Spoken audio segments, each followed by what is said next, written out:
Hello? Yes, Kuya Salvio? Bakit? Ha? Nasa presinto si Kuya? O sige, susunod ako dyan. Wait. What was that?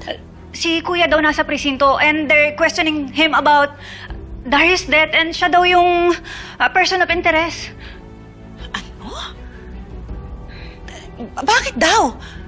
May witness daw ba? May evidence? Because they cannot hold him without grounds. Hindi ko alam, kaya I need to go. Sandali. You know, Chris may be many things. Pero reckless? Murderous? Unless, of course, Rosel, para masolo siya. Talaga, ate?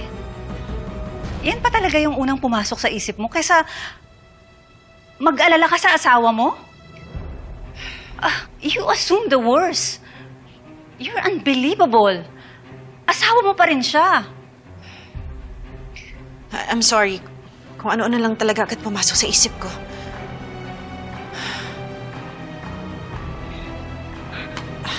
Wait, let me come with you.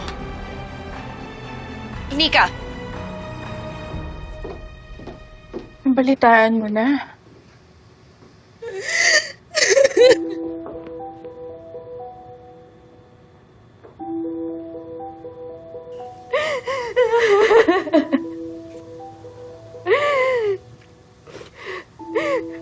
Wala na si Tatay Dario.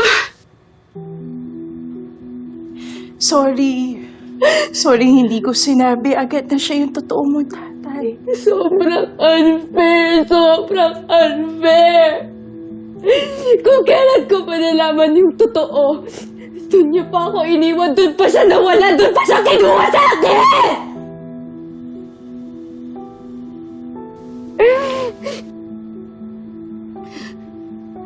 Kung meron dapat sisihin yun yung kung sino pumatay sa kanya. At si Chris yun dahil kriminal siya. Wala akong duda na siya yung pumatay sa tatay ko. Nahuli na si Chris? Oo. Pinuntahan pa ni Nanay Rosel at ni Tyrone at sinama pa nila yung Belle na yon. Ano?